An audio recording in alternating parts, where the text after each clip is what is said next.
Hello, Brilliant. Janice. Hello, hello, hello. Do you know what? I was just going to post the question in the private chat, but now you can hear Mary. Let's dig into this question. So, how can sales teams thrive amidst economic challenges and technological advancements? How can they thrive? Well, first, let me say I have the utmost respect for everyone who does B2B sales and sales of any kind. I love sales and have been doing it my entire career, one way or another. And we find as people who sell that there are all kinds of twists and turns in the sales process, depending on the complexity of the product or service that you're repping. And there are twists and turns in the environment outside your own world, which you have no control over. And I think right now we're at a very interesting juncture where we're seeing very, very rapid technological advancement, and that advancement being embedded into all kinds of solutions that sellers and buyers use, and being embraced by organizations of all shapes and sizes. And namely, that's generative AI using 3.5, and the capabilities are improving so quickly. And it's also using automation. And so I think there's a couple things. We can't control what's happening in the world outside us. The economy, the stock market goes up, goes down. There's global conflicts. There's social dynamics and unrest. There's, I don't even want to say it, political candidates running for office, certain places, not to be mentioned. So there's all kinds of things that are happening. And I think the biggest thing you can do is understand that technology is going to be integral into the way we work, the way we spend our free time and our social time, and the way we interact with the world and others around us. And so learn, learn, learn. That's the biggest message I would have, which is go onto Coursera, take courses that your organization offers, do a boot camp, understand how to do prompt engineering.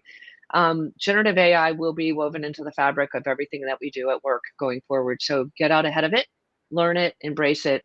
Don't feel that it's going to disintermediate you. Think of it as a partner.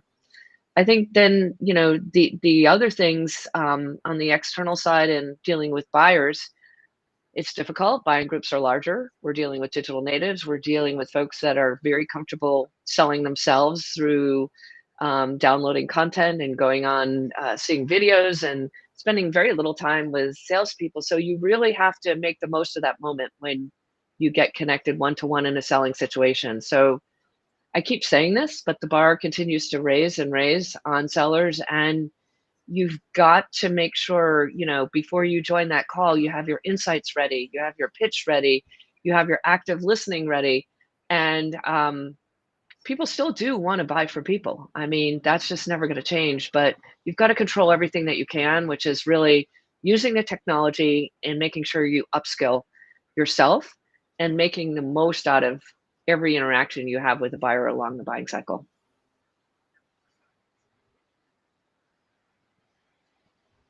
I think it's really interesting. There's a few points that I want to pick up here, and I remember you telling me a few weeks ago that you're taking courses. There's, you're following particular people that are further ahead and constantly learning, and you think, well, we all need to be doing this and not think that the job is done. There's always new things to learn, and there's an example of that.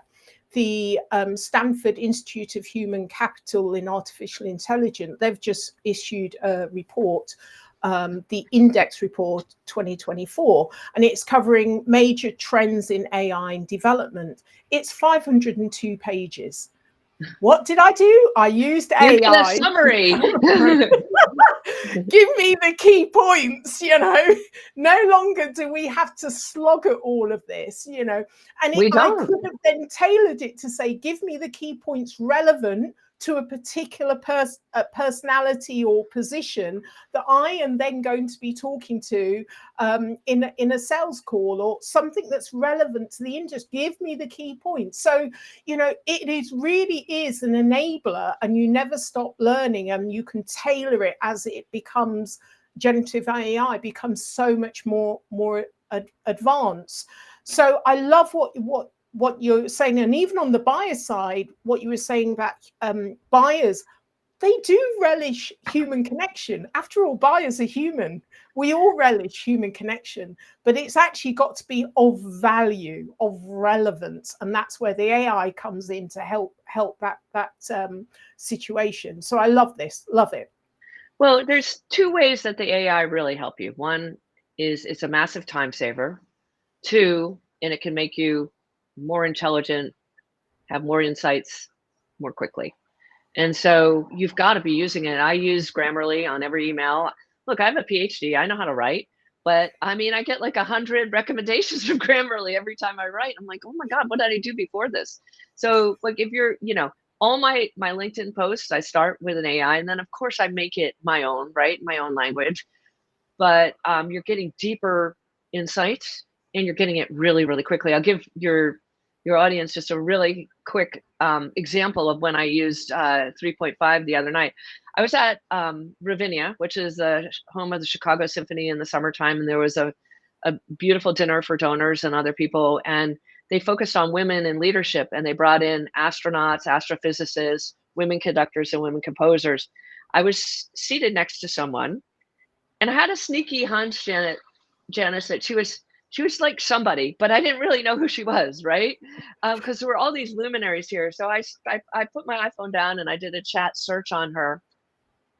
And lo and behold, she was an astrophysicist based in the UK, works at a famous institution. She discovered a moon around Saturn, and we right now have a spaceship that's going out to map that moon that she discovered. Well, very quickly, I was able to move from small talk to big talk. And I'm just a musicologist and a salesperson and a former CEO. But I don't know anything about astrophysicists, but we ended up striking up a great conversation. And so, there's so many different ways you can use it. Yeah, absolutely. And the Stanford Institute says that one of the key takeaways from their research is AI makes us work more productive and leads to better quality work. Your example, it makes us smarter. Who wouldn't want that? Well, I got a new friend, and she found out I was an Anglophile, and she's invited me to come out and see the royal family the next time she gets some sort of an invite. So who knows how it all will transpire, Janice? But it's the Well, point being. The point being is just have fun first, with I it. hope I'm included in that Of course you invite, are. Of Mary. course you are. Of course you are. Of course you are.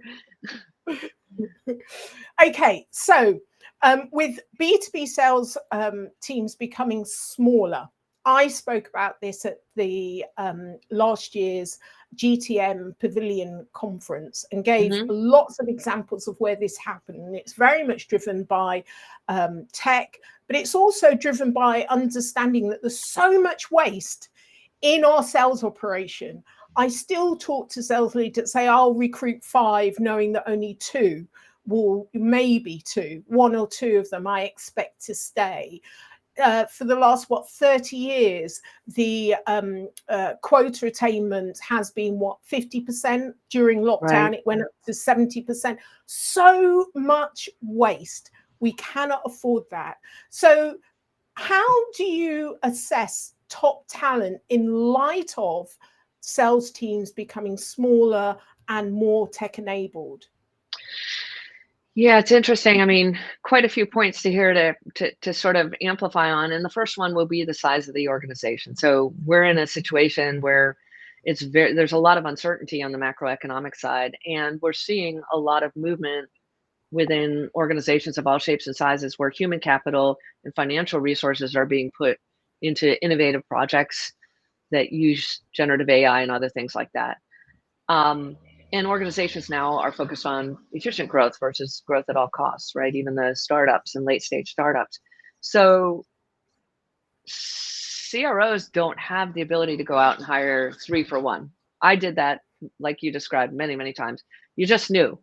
And so we have to get better at a couple of different things as leaders. One, we have to get better at assessing and picking the right talent. And then we have to get better at continuous enablement and personalized enablement of that talent. And then we need to ensure that we have the right culture and career pathing to make that talent want to stay with us for a long time. Because it's very expensive anytime you turn over sales talent, depending on what your the complexity of your sales cycle, it could be $1 million that you're losing if you hire a salesperson who can't produce, right?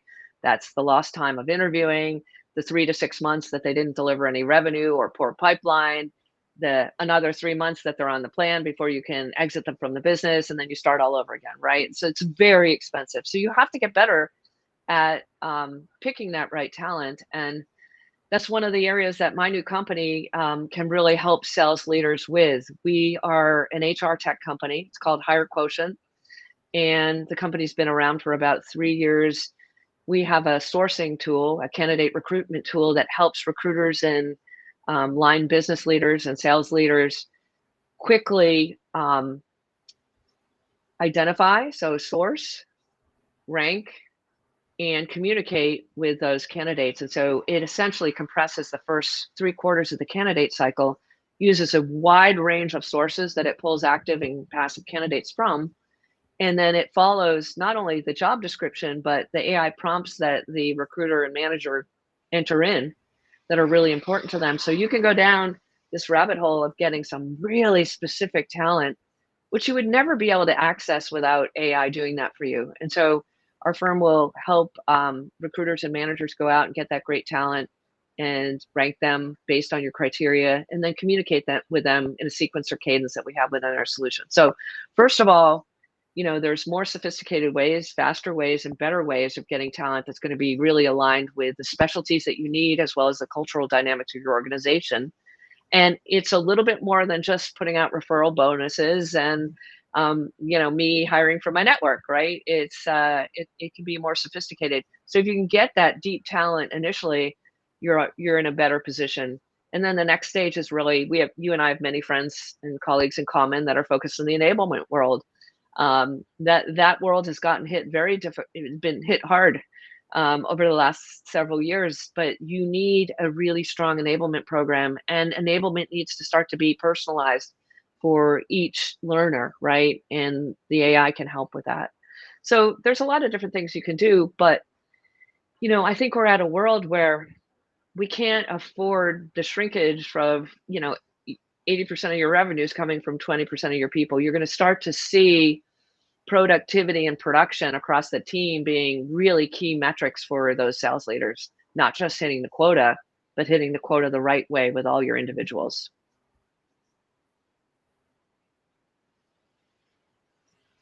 Absolutely. I love this, and there's lots I'd like to pick up and add to. And first, in terms of hiring the right people, getting the right people in the right seat, and so OMG has some data in that 77% of your existing sales team are either in the wrong role or shouldn't be in the industry. And so you can clearly see why the quota attainment historically have been so low. And then the other side, in terms of recruiters, it's like a recycling of the same poor people going round and round. And what's great about Higher Quotient, it's not reliant on that. It's actually going out to other sources that are much cleverer, that are reaching out to identify the absolutely right people. So that's what I love. It kind of overrides a really poor system that we've got in place currently, really crude. And then the other thing, in terms of whether we're looking at resumes, interview techniques, and you mentioned the referrals, the predictive effectiveness of these really crude tools is only about 20%. So we've got to start using much better, cleverer tools to do that. And so Higher Quotient is one, but also the process that I use after you've identified the right people is making sure that they're right in terms of benchmarking assessments that have been carried out over the last 30 years across 200 industries, countries, different positions. So we're able to identify what great looks like for your particular sector, in your culture, for your market. And by doing that assessment, they're either recommended or they're not recommended. But the important thing in terms of development is that you now have an individual template. It's like having a clear crystal ball rather than a foggy one. You know what buttons to switch on. How can I coach this person to maintain those high productive standards? What do I already know about this person, and what are the bits that I need to help them to grow further in order to consistently perform? If you do that on your entire sales team, you can have a smaller sales team because you know that they are already top quartile, and you also know how to coach them to maintain those high standards or get even better.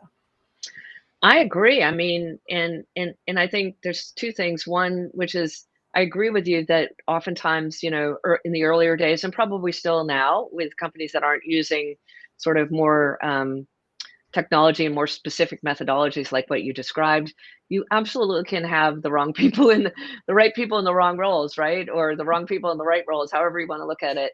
And, if you think about someone who's going out to acquire new logos versus someone who is um, really focused on renewals and retention and delivering and re-delivering the value that the customer has already bought, like those mindsets and the DNA and the personality makeup is very different. I mean, I tend to be focused on.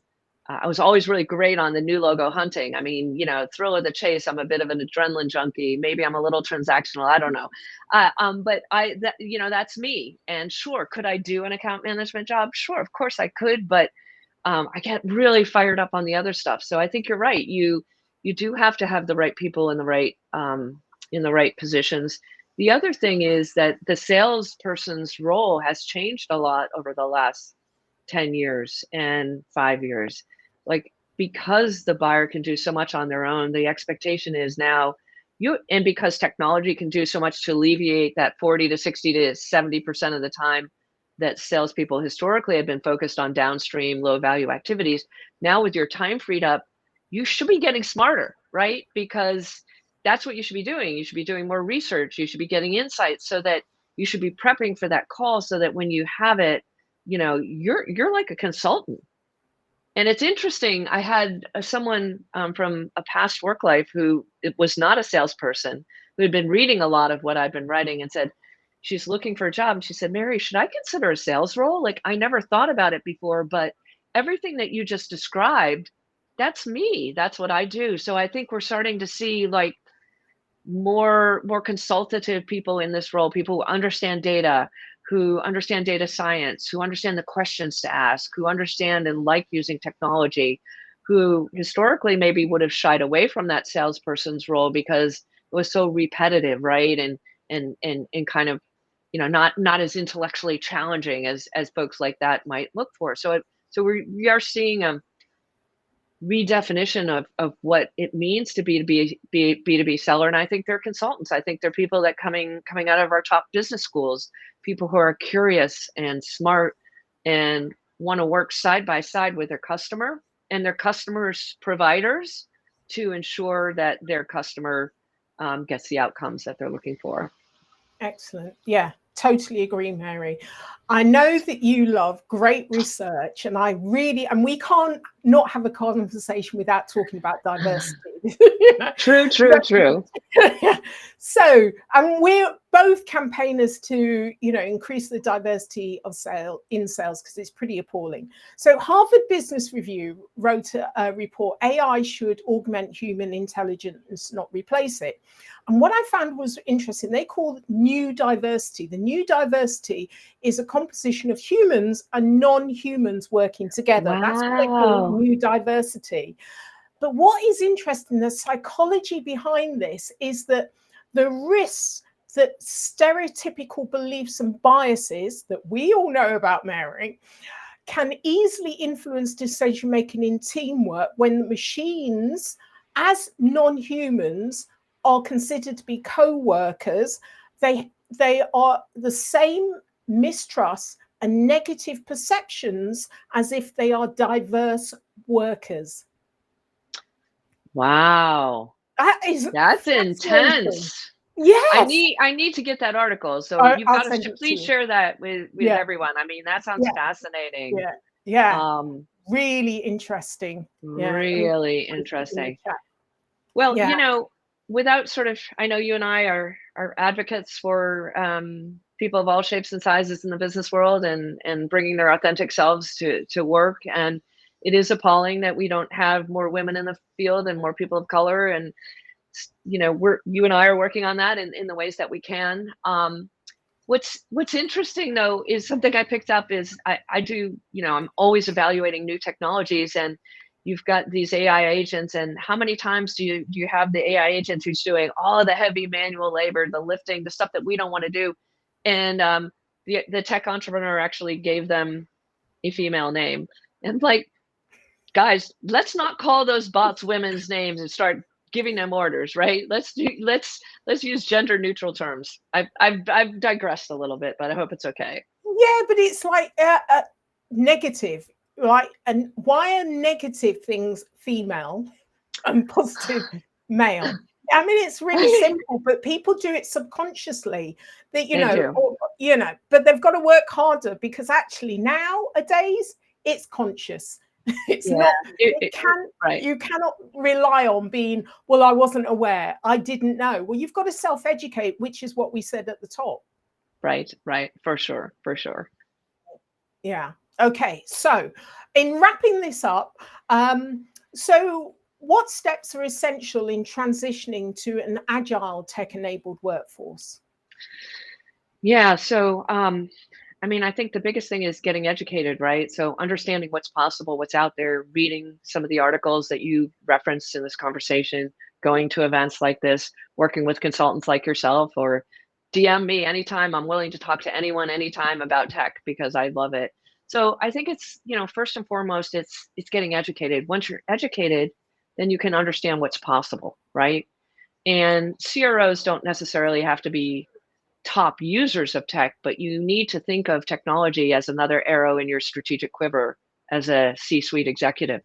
So you've got to then educate yourselves on the providers that are out there and the landscape. So we've seen, marketing automation sort of hit an apex in the early first decade of the 2000s. We saw, sales tech emerge in the 2015, 2017, 2020, still hoping for, expecting some consolidation there. Now it's a moment where automation and generative AI is being applied to the workflows and business processes and activities that HR professionals do as well. So, it's about using tech on the front end of the process for hiring. Once you hire those folks, using tech and consultants to assess where your folks are and how you can tailor learning programs for them, and getting the hiring right. And when you have people in the sales organization, you're going to have to amplify and augment them with all of the right technologies. So that's revenue enablement, sales execution, whatever it is. Like, you should not be doing a forecast unless you have a dashboard at an individual contributor level, manager or C-suite, that shows you every deal, positive and negative sentiment from all of the interactions over the last week, months, 3 months of that customer. Like, you have no business forecasting unless you're using the signals that the buyers have interacted with you to help you understand. So making sure that you have a top tier sales tech stack in addition to your recruiting tools, and using those appropriately, educating folks, driving adoption. And then look, at the end of the day, and I'll probably get in trouble from somebody for saying this, but tech's supposed to make our world better, right? If you're a salesperson, your aim should be meeting and exceeding your quota by working 3 to 4 days a week. It's possible. You've got to be efficient. You've got to be smart. You've got to be good. We should all be enjoying the fruits of our labors, which would be bringing on new customers, delivering value in ways we've never delivered it before to existing customers, and then having a wonderful work-life balance, so that you can do things in and above working 7 days a week. We shouldn't be tethered to our devices. They should be giving us personal and professional freedom, and hopefully we'll get there. That's my vision.